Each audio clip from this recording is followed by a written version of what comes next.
जय श्री राम। ब्रह्मा पुराण की जय। सारस्वत तथा चिचिक तीर्थ का महत्व में ब्रह्मा जी कहते हैं, सारस्वत नामक तीर्थ समस्त अविष्ट वस्तुओं के साथ भोग और मोक्ष को भी देने वाला है। वह मनुष्यों के सब पापों का नाशक, समस्त रोगों को दूर करने वाला और संपूर्ण सिद्धियों का दाता है। नारद, उसके महत्व में का वृतांत विस्तार पूर्वक सुनो। पुष्पोत कटक से पूर्व और गौतमी के दक्षिण तट पर एक विश्व विख्यात पर्वत है जिसे शुभ्रगिरि कहते हैं। शाकल्य नाम से प्रसिद्ध एक परम निष्ठावान मुनि उस पुण्यमय शुभ्र पर्वत पर उत्तम तपस्या कर रहे थे। गौतमी तट पर रहकर तपस्या करने वाले उन श्रेष्ठ ब्राह्मण को सभी भूतगण प्रतिदिन प्रणाम और उनका सत्वन किया करते थे। ऋषियों, गंधर्वों तथा देवताओं से सेवित उस परम पवित्र पर्वत पर देवताओं और ब्राह्मणों को भय पहुंचाने वाला परशु नामक एक राक्षस रहता था। वह यज्ञ से देश रखता, ब्राह्मणों की हत्या करता और इच्छानुसार अनेक रूप धारण करके वन में विचरता रहता था। जहाँ विधान ब्राह्मण शाकल्य मुनि रहते थे, वहाँ भी वह महापापी राक्षस आया करता था। विप्रवर शाकल्य बड़े तेजस्वी थे। पापाचारी परशु प्रतिदिन उन्हें उठा ले जाने अथवा मार डालने की चेष्टा में लगा रहता था, किंतु वह अपने अधोध में सफल ना हो सका। एक दिन द्विज श्रेष्ठ शाकल्य देवताओं की पूजा करके भोजन करने की इच्छा से आश्रम पर आए। इसी समय परशु ब्राह्मण का रूप धारण करके किसी कन्या को साथ लिए वहां आया। उसका शरीर स्थिर हो गया था, सिर के बाल पक गए थे और वह अत्यंत दुर्लभ दिखाई देता था। उसने शाकल्य से कहा, ब्राह्मण, आप मुझे और इस कन्या को भोजनार्थी जानिए। ना मानद, हम लोग आतिथ्य के समय पर आए हैं, आप कृतकृत्य हो गए। इस समय वह ही धन्य है जिनके घर से अतिथि अपनी अभिलाषा को पूर्ण करके निकलते हैं। जो अतिथि सत्कार नहीं करते वह जीते हुए भी मृतक के समान है। जो भोजन के लिए बैठकर भी अपने लिए बने हुए अन्न को अतिथि के लिए दे देता है, उसने मानो पृथ्वी का दान कर दिया। यह सुनकर शाकल्य ने कहा, मैं तुम्हें भोजन देता हूँ। यूँ कहकर उन्होंने उसे आसन पर बिठाया और विधिवत पूजा करके भोजन परोसा। परशु ने हाथ में आचमन के लिए जल लेकर कहा, दूर से थके मांदे आए हुए अतिथि के पीछे देवता भी आते हैं। जब अतिथि तृप्त होता है तब वह भी तृप्त हो जाते हैं। यदि अतिथि की तृप्ति ना हुई तो वह भी अतृप्त रह जाते हैं। अतिथि और निंदक यह दोनों विश्व बंधु हैं। निंदक तो पाप हर लेता है और अतिथि स्वर्ग की सीढ़ी बन जाता है। जो मार्ग के थक कर आए हुए अतिथि को अवहेलना पूर्वक देखता है, उसके धर्म, यश और लक्ष्मी का तत्काल नाश हो जाता है। इसलिए मैं थका मांदा अभ्यागत आपसे कुछ याचना करता हूँ। आप मुझे अभिष्ट वस्तु देंगे तभी भोजन करूँगा, अन्यथा नहीं। शाकल्य ने कहा, उसे दिया हुआ ही समझो, तुम निश्चय होकर भोजन करो। तब राक्षसों में श्रेष्ठ परशु ने कहा, मुने, मैं पके बालों वाला दुर्लभ एवं बूढ़ा ब्राह्मण नहीं, तुम्हारा शत्रु हूँ। तुम्हें मारकर खा जाने का अवसर देखते देखते मेरे कितने वर्ष व्यतीत हो गए। जैसे थोड़ा जल गर्मी में सूख जाता है, वैसे ही मेरे सब अंग भूख के मारे सूख रहे हैं। अतः मैं तुम्हारे अनुचरों सहित तुम्हें ले चलूँगा और अपना आहार बनाऊँगा। परशु का यह कथन सुनकर शाकल्य ने कहा, जो उत्तम कुल में उत्पन्न हुए हैं और जिन्हें संपूर्ण शास्त्रों का ज्ञान है, उनकी की हुई प्रतिज्ञा कभी झूठी नहीं होती। अतः सखे, तुम्हें जैसा उचित जान पड़े करो, तथापि मेरी एक बात सुन लो, क्योंकि श्रेष्ठ पुरुषों का कर्तव्य है कि जो मारने को उद्यत हो उनसे भी हित की ही का बात कहे। यह बात ध्यान में रखो कि मैं ब्राह्मण हूँ, मेरा शरीर व्रज के समान कठोर है और भगवान श्री हरि मेरी सब ओर से रक्षा करते हैं। भगवान विष्णु मेरे पैरों की रक्षा करे, देव जनार्दन मेरे मस्तक की, भगवान वराह दोनों भुजाओं की, कुरुमराज पृष्ठभाग की, कृष्ण हृदय की, नरसिंह जी अंगुलियों की, वाणी के अधीश्वर मुख की, गरुड़ वाहन नेत्रों की, धनेश दोनों कानों की, और भगवान भव सब ओर से मेरे शरीर की रक्षा करे। नाना प्रकार की आपत्तियों में एकमात्र साक्षात भगवान नारायण ही मेरे लिए शरण है। यो कहकर शाकल्य ने कहा, राक्षस राज, अब तुम्हारी इच्छा हो तो इस समय आलस्य छोड़कर मुझे यहाँ से उठा ले चलो या यही सुखपूर्वक खा जाओ। उनके यों कहने पर भी वह राक्षस खाने को तैयार हो गया। सच है, पापी के हृदय में करुणा का एक कण भी नहीं होता। बड़ी बड़ी दाढ़ें और विकराल मुख बनाए जब वह ब्राह्मण के समीप पहुंचा, तब उन्हें देखकर बोला, विप्रवर, तुमको तो शंख चक्र और गदा हाथ में लिए देखता हूँ। तुम्हारे सहस्त्रों चरण, सहस्त्रों मस्तक, सहस्त्रों नेत्र और सहस्त्रों हाथ हैं। तुम सर्वव्यापी दिखाई देते हो, संपूर्ण भूतों के एकमात्र निवास हो। तुम्हारा स्वरूप छंदोमय है, तुम जगन्मय हो। इस रूप में आज मैं तुम्हें देखता हूँ। तुम्हारा पहला शरीर इस समय नहीं है, इसलिए मैं तुमसे प्रार्थना करता हूँ, अब तुम ही मुझे शरण दो। महामते, मुझे ज्ञान प्रदान करो और ऐसा कोई तीर्थ बताओ जो मेरा पापों से उद्धार करने वाला हो। ब्राह्मण महापुरुषों का दर्शन निष्फल नहीं होता, भले ही वह देश अथवा अज्ञान से ही क्यों ना हुआ हो। लोहे का पारस मणि से प्रसंग या प्रमाद से भी स्पर्श हो जाए तो भी वह उसे सोना ही बनाता है। राक्षस का यह वचन सुनकर शाकल्य को बड़ी दया आई। वह बोले, दैत्यराज, तुम्हें शीघ्र ही सरस्वती का वरदान प्राप्त होगा।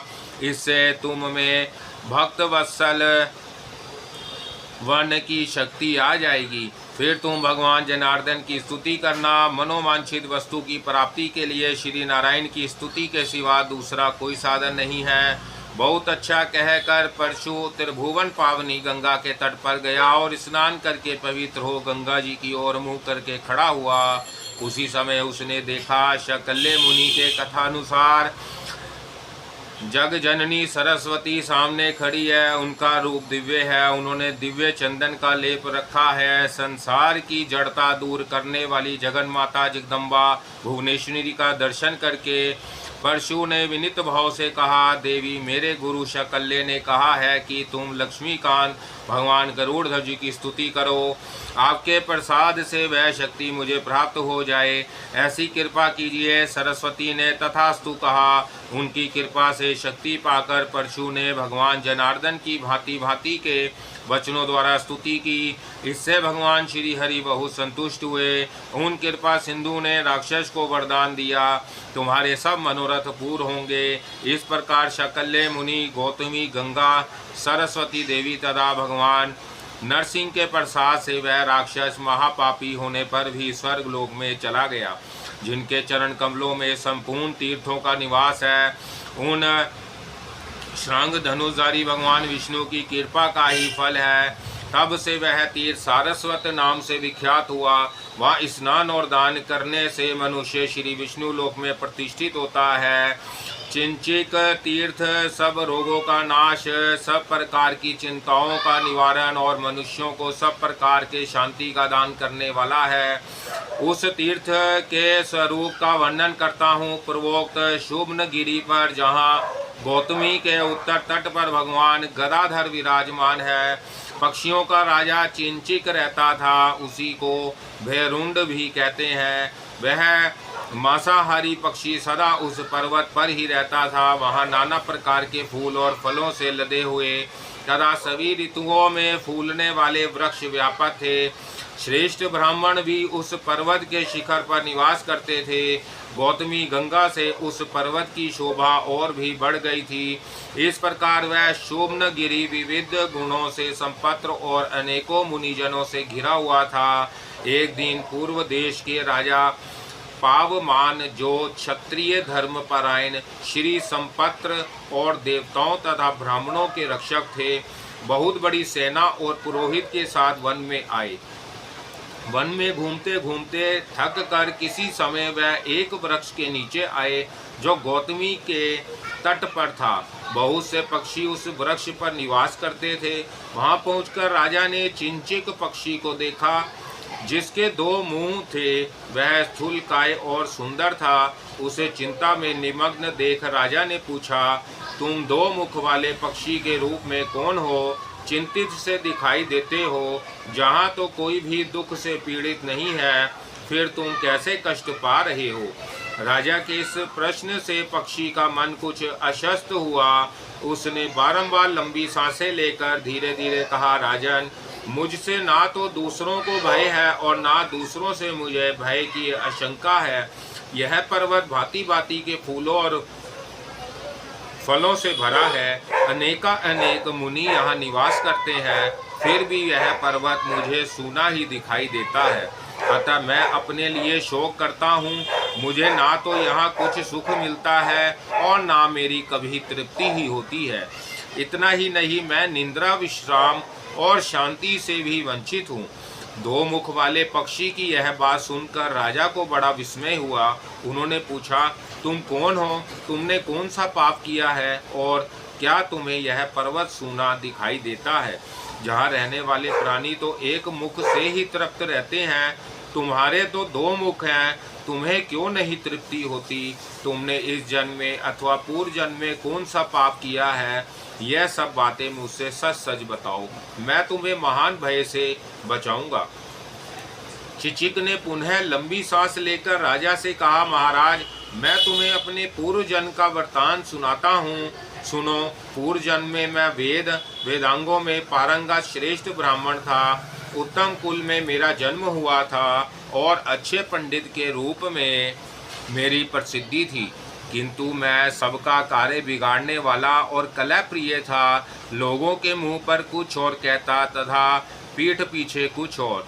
दूसरों की उन्नति देखकर सदा दुखी होता और माया फैलाकर संसार को ठगा करता था। मैं कृतंद, असत्यवादी, पर निंदा कुशल, मित्रद्रोही, स्वामी द्रोही, गुरुद्रोही, दंबाचारी और अत्यंत निर्दय था। मन, वाणी और क्रिया द्वारा बहुत लोगों को कष्ट पहुंचाता था। दूसरों की हिंसा करना ही मेरा सदा का मनोरंजन था। स्त्री पुरुष के जोड़े में फूट डाल देना, समूह के समूह का विनाश करना, मर्यादा तोड़ना आदि दुष्कर्म में बिना विचारे किया करता था। विधान पूर्वक पुरुषों की सेवा से दूर ही रहता था। तीनों लोकों में मेरे जैसा पापी दूसरा कोई नहीं था। इसी से मेरे दो मुंह हो गए। दूसरों को दुख देने से मैं स्वयं भी दुखी का भागी हुआ हूँ और इसलिए यह पर्वत सूना दिखाई देता है। राजन, और भी धर्मयुक्त वचन सुनो। जिसके पालन किए बिना ब्रह्म हत्या के समान पाप लगता है। क्षत्रिय युद्ध में जाकर अथवा युद्ध से अन्यंत्र भी यदि भागने वाले, हथियार रख देने वाले, अपना विश्वास करने वाले, युद्ध में पीठ दिखाने वाले, अपरिचित बैठे हुए तथा मैं डरता हूँ यों कहने वाले मनुष्यों को मार डालता है तो उसे ब्रह्म हत्या कहते हैं। जो सामने प्रिय बोलता, परोक्ष में कटु वचन कहता, मन में दूसरी बात सोचता, वाणी से दूसरी बात कहता और क्रिया रूप से सदा दूसरा ही कार्य करता, जो गुरुजनों की शपथ खाता, देश रखता, ब्राह्मणों की निंदा करता और श्रेष्ठ झूठ मूठ की विनय दिखाता, वह पापात्मा ब्रह्म हत्या है। जो देशवश, देवता, वेद, अध्यात्म शास्त्र, धर्म और ब्राह्मण के संग की निंदा करता है वह ब्रह्मघाती है। राजन, मैं ऐसा ही था तो भी लज्जावश दिखाने के लिए सदाचारी सा बना रहता था। इससे मुझे पक्षी होना पड़ा है। इस अवस्था में रहने पर भी मुझसे कहीं कुछ पुण्य कर्म भी बन गया था, जिससे मुझे स्वतः ही अपने पूर्व जन्म की बातों का स्मरण हो आया है।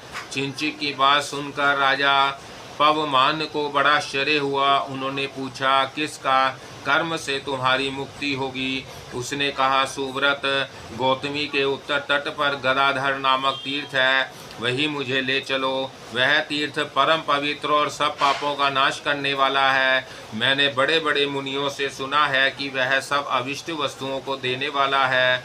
गौतमी गंगा तथा भगवान विष्णु के सिवा दूसरा कोई कलेश का नाश करने वाला नहीं है। मैं चाहता हूँ सर्वतो भावेन उस तीर्थ का दर्शन करूं, किंतु मेरे प्रयत्न से यह कभी संभव नहीं है। भला पापियों को मनोवांछित वस्तु की प्राप्ति कैसे हो सकती है? वीर, मैं यत्न करने पर भी उस तीर्थ का दर्शन नहीं कर पाता।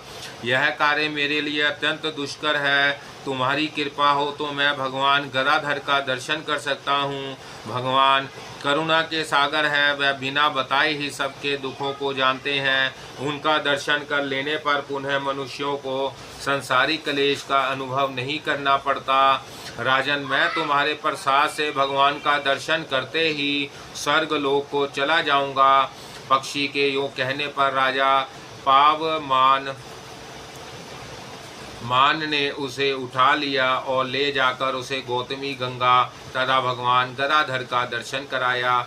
चिचिक ने स्नान करके त्रिलोक पावनी गंगा से कहा, माता गौतमी, तुम तीनों लोकों को पवित्र करने वाली हो। मनुष्य जब तक तुम्हारा दर्शन नहीं करता तभी तक इस लोक और परलोक में पातकी कहलाता है। यद्यपि मैंने सब प्रकार के पाप किए हैं तो भी अब तुम्हारी शरण में आया हूँ, मेरा उद्धार करो। तुम भगवान विष्णु के चरण कमलों से निकली हो। संसार के प्राणियों की तुम्हारे सिवा कहीं कोई भी गति नहीं है। पक्षी का अंतकरण श्रद्धा से शुद्ध हो गया था। उसने एकमात्र गंगा की शरण ली और गंगे मेरी रक्षा करो, इस प्रकार कहते हुए स्नान किया। तदंतर भगवान गदाधर को प्रणाम करके राजा पावमान से विदा ले पर्वत निवासियों के देखते देखते वह स्वर्ग में चला गया। पवमान भी अपनी सेना के साथ अपने नगर को लौट गए। तब से वेद वेता विधानों ने उस तीर्थ का नाम पावमान तीर्थ, चिंचिक तीर्थ और गदाधर तीर्थ रख दिया। उस तीर्थ में किया हुआ पुण्य कर्म कोटि कोटि गुना हो जाता है।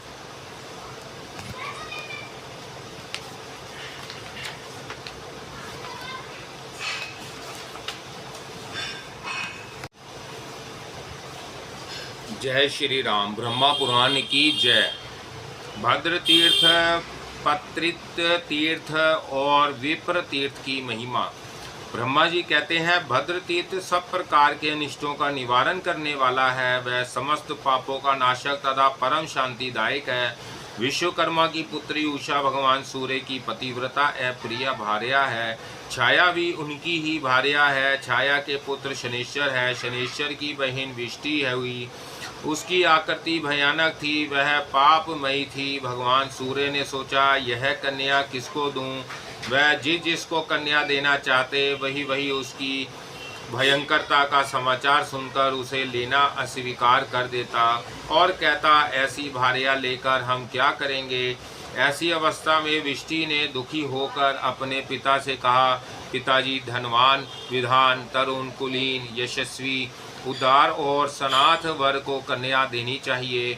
जो पिता इसके विपरीत आचरण करता है वह नरक में पड़ता है। सूर्यदेव कन्या विधानों के लिए भी धर्म का साधन है। एक और पर्वत, वन और काननों सहित समूची पृथ्वी और दूसरी ओर वस्त्रभूषणों से अलंकृत निरोग कन्या, दोनों एक समान है। उस कन्या के दान से पृथ्वी दान का फल होता है। जो कन्या अक्ष, गौ और तिल की बिक्री करता है उसका रौरवादी नरकों से भी कभी छुटकारा नहीं होता। कन्या के विवाह में कभी विलंब नहीं करना चाहिए। उसमें विलंब होने पर पिता को जो पाप होता है उसका वर्णन कौन कर सकता है। कन्या के पिता जो उसके लिए दान पूजन आदि करते हैं वही सफल समझना चाहिए। कन्याओं को जो कुछ दिया जाता है उसका पुण्य अक्षय होता है।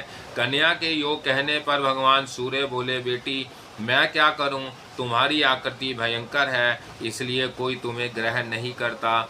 स्त्री और पुरुष के विवाह संबंध में लोग एक दूसरे के कुल, रूप, वय, धन, विधा, सदाचार और सुशीलता आदि देखा करते हैं। मेरे यहाँ सब कुछ है, केवल तुम में गुणों का भाव है। क्या करूं, कहाँ तुम्हारा विवाह करूं? यदि तुम्हारा ऐसा विचार हो कि जिस किसी के साथ विवाह कर दिया जाए तो तुम अपनी स्वीकृति दो, मैं आज ही तुम्हारा विवाह किए देता हूँ। यह सुनकर विष्टि ने अपने पिता से कहा, पति, पुत्र, धन, सुख, आयु, रूप और परस्पर प्रेम ये पूर्व जन्म में किए हुए कर्मों के अनुसार प्राप्त होते हैं। जी पहले जन्म में जो बुरा भला कर्म किए रहता है उसके अनुकूल ही दूसरे जन्म में उसे फल मिलता है। अतः पिता तो उचित है कि वह अपने दोष से मुक्त हो जाए, कन्या का यही योग्य वर के साथ विवाह कर दे, फल तो उसे पूर्व जन्म के कर्मों के अनुसार ही मिलेगा।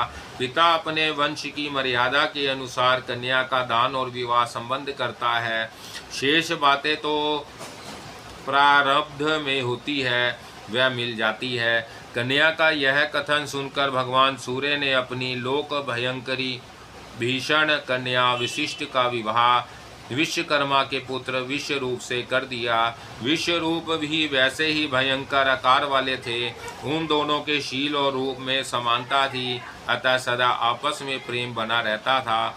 उस दंपति से गंड, अतिगंड, रक्ताक्ष, क्रोधन, व्यव और दुर्मुख नामक पुत्र उत्पन्न हुए। इन सब से छोटा एक पुत्र और हुआ जिसका नाम हर्षण था। वह पुण्यात्मा, सुशील, सुंदर, शांत, शुद्ध चित्त तथा बाहर भीतर से पवित्र था।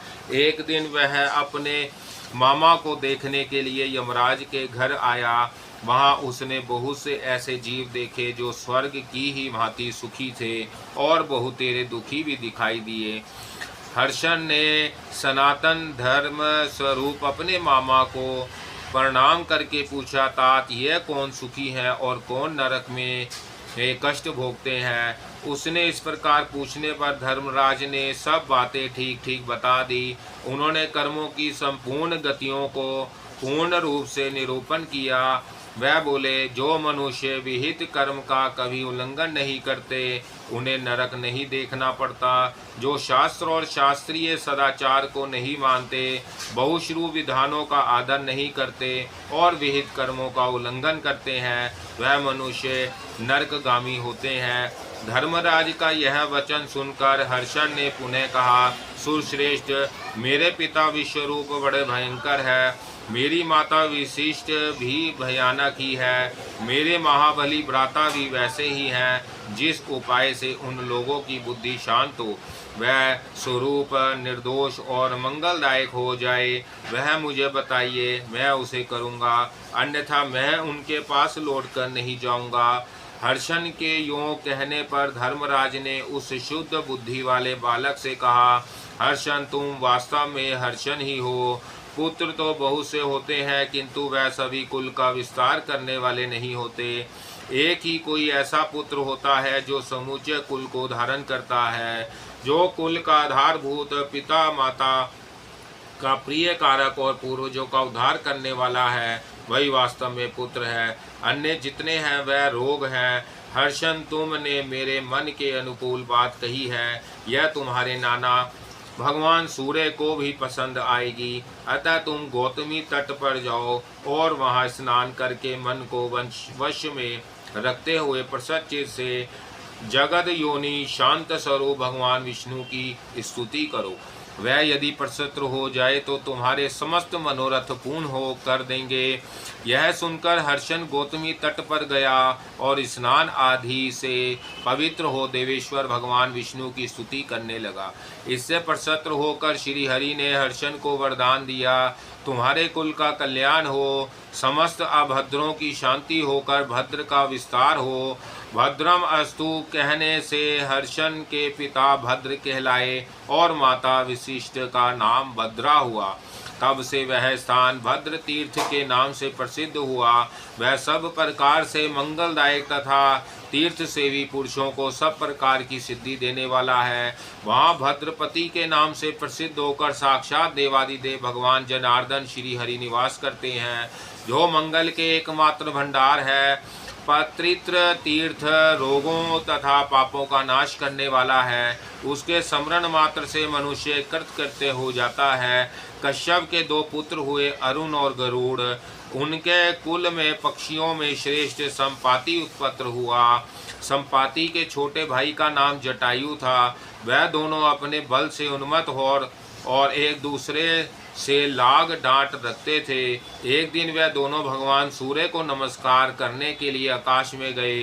जो ही सूर्य के समीप पहुँचे, दोनों के पंख जल गए और दोनों थककर पर्वत के शिखर पर गिर पड़े। दोनों भाइयों को निचेष्ट अचेत होकर गिरा देख अरुण उनके दुख से दुखित हो गए और भगवान सूर्य से बोले, भगवान, यह दोनों पक्षी पृथ्वी पर गिर पड़े हैं, इन्हें आश्वासन दें जिससे इनकी मृत्यु ना हो। तथास्तु कहकर सूर्य ने उनको जीवित कर दिया। गरुड़ भी उनकी अवस्था सुनकर भगवान विष्णु के साथ वहां आए और उन्हें संत्वना देकर सुख पहुंचाया। तदंतर सब लोग अपने संताप का निवारण करने के लिए गंगा तट पर गए। जटायु, अरुण, संपाति, गरुड़, सूर्य तथा भगवान विष्णु सब ने उस प्रचुर पुण्यदायक तीर्थ में प्रवेश किया। तब से वह तीर्थ पत्री तीर्थ के नाम से विख्यात हुआ। वह विश्व का नाशक तथा संपूर्ण अविष्ट वस्तुओं को देने वाला है। साक्षात सूर्य तथा विष्णु गरुड़ और अरुण के साथ वहाँ गौतमी तट पर रहते हैं। भगवान शिव का भी उस तीर्थ में निवास है। इन तीनों देवताओं की उपस्थिति से वह तीर्थ बहुत उत्तम हो गया है। जो वहाँ स्नान करके पवित्र हो, उन देवताओं को नमस्कार करता है, वह आदि व्याधि से मुक्त हो परम सौभाग्य का भागी होता है। गौतमी के तट पर विप्र तीर्थ भी बहुत विख्यात है। उसे नारायण तीर्थ भी कहते हैं। उसका उपाख्यान आश्रय में डालने वाला है। अंतर्वेदी में एक ब्राह्मण रहते थे जो वेदों के पारंगत विद्वान थे। उनके कई पुत्र हुए जो बड़े विद्वान, गुणवान, रूपवान और दयालु थे। उनमें जो सबसे छोटे भाई थे वह अनेक गुणों से संपन्न, शांत, सर्वज्ञ और परम बुद्धिमान थे। उनका नाम असनिधवक था। असनिधव के पिता उनका विवाह करने के लिए प्रयत्नशील थे। इसी बीच में एक दिन रात को ब्राह्मण कुमार असनिधव सोए हुए थे। उस दिन उन्होंने भगवान विष्णु का स्मरण नहीं किया था।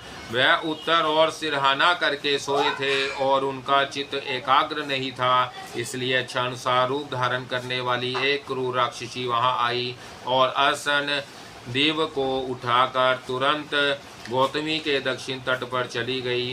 वह उस ब्राह्मण के साथ इच्छानुसार रूप धारण करके गोदावरी के दक्षिण किनारे की भूमि पर विचरती रहती थी। उसके शरीर में बुढ़ापा आ गया था। एक दिन उस भयानक राक्षस ने ब्राह्मण से कहा, विप्रवर, यह गंगा जी है, तुम अन्य ब्राह्मणों के साथ मिलकर यहाँ संध्योपासन करो।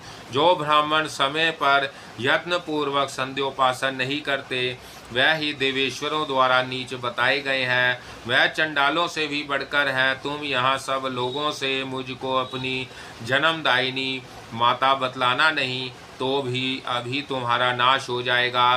द्विजश्रेष्ठ, यदि मेरी बात मानते रहोगे तो मैं तुम्हें सुख दूंगी और तुम्हारा जो प्रिय कार्य होगा उसे भी पूर्ण करूंगी। कुछ काल के बाद फिर मैं तुम्हें तुम्हारे देश में, तुम्हारे घर में और तुम्हारे गुरुजनों के पास पहुंचा दूंगी। यह मैं सत्य कहती हूँ। ब्राह्मण ने पूछा, तुम कौन हो? काम रूपिणी राक्षसी ने कहा, मेरा नाम कलंकनी है, मैं संसार में प्रसिद्ध हूँ। परिचय पाकर मुनि कुमार असनी देव का चित्त भय से व्याकुल हो उठा, परंतु राक्षसी ने अनेक प्रकार की शपथ खाकर उन्हें अपना विश्वास दिलाया। तब ब्राह्मण ने कहा, तुमने जो कुछ कहा है मैं वैसा ही करूँगा। तुम्हें जो प्रिय लगेगा वही बात बोलूँगा और वही कार्य करूँगा। ब्राह्मण की बात सुनकर इच्छानुसार रूप धारण करने वाली राक्षसी ने बूढ़ी होने पर भी मनोहर रूप धारण किया और दिव्य वस्त्र भूषणों से विभूषित हो ब्राह्मणों को अपने साथ ले इधर उधर घूमने लगी। वह सर्वत्र यही कहती है कि यह मेरा पुत्र गुणाकार है। ब्राह्मण कुमार रूप सौभाग्य वय और विधा से विभूषित थे और यह वृद्धा भी गुणवती दिखाई देती थी, अतः सब लोग उसे ब्राह्मण की माता ही समझते थे। वहाँ किसी श्रेष्ठ ब्राह्मण ने वस्त्र भूषणों से विभूषित अपनी सुंदरी कन्या उस राक्षसी को आगे करके आसनी देव को ब्याह दी। ऐसे सुयोग्य पति को पाकर कन्या ने अपने को कृतार्थ माना, किंतु वह ब्राह्मण अपनी गुणवती पत्नी को देखकर बहुत दुखी हुए। उन्होंने मन ही मन सोचा, यह पापनी राक्षसी एक दिन मुझे खा ही जाएगी, क्या करूं, कहाँ जाऊं अथवा किससे यह बात कहूं। मैं भारी संकट में पड़ा हूं, कौन यहाँ मेरी रक्षा करेगा। मेरी यह कल्याणमयी पत्नी गुणवती रूपवती और नई अवस्था की है, इसे भी वह राक्षसी अकस्मात अपना आहार बना लेगी। इसी बीच में वह बुढ़िया कहीं चली गई। उस समय अपने पति को दुखी जानकर ब्राह्मण की पतिव्रता पत्नी ने एकांत में विनीत भाव से पूछा, नाथ, आप क्यों कष्ट में पड़े हैं, ठीक ठीक बताइए। ब्राह्मण ने सब बातें विस्तार के साथ बता दी। प्रिय मित्र और कुलीन पत्नी से कौन सी बात अकथनीय है। पति की बात सुनकर स्त्री ने कहा, प्राणनाथ, जिसका मन अपने वश में नहीं है उसको तो सब और भय है। वह घर में भी निर्भय नहीं है, परंतु जिन्होंने अपने आत्मा पर अधिकार प्राप्त किया है उन्हें किससे भय है। वह भी गौतमी तट पर, जहाँ कितने ही वैष्णव विरक्त और विवेकी पुरुष निवास करते हैं, जहाँ स्नान करके पवित्र हो भगवान नारायण की स्तुति कीजिए। यह सुनकर ब्राह्मण ने गंगा में स्नान किया और गौतमी के तट पर भगवान नारायण का सत्वन आरंभ किया। नाथ, आप इस जगत के अंतरात्मा है। मुकुंद, आप ही इस सृष्टि और संहार करने वाले हैं। अनाथ बंधु नरसिंह, आप ही सबके पालक हैं। मुझ दीन की रक्षा क्यों नहीं करते। यह प्रार्थना सुनकर संसार का शोक दूर करने वाले भगवान नारायण ने सहस्त्र अरों वाले तेजोमय सुदर्शन चक्र से उस पापिनी राक्षसी को मार डाला और उस ब्राह्मण को अभिष्ट वर दान दे उसे माता पिता के पास पहुंचा दिया। तब से वह स्नान विप्र तीर्थ और नारायण तीर्थ के नाम से प्रसिद्ध हुआ। वहाँ स्नान, दान और पूजा आदि करने से मनोवांछित फल की सिद्धि होती है।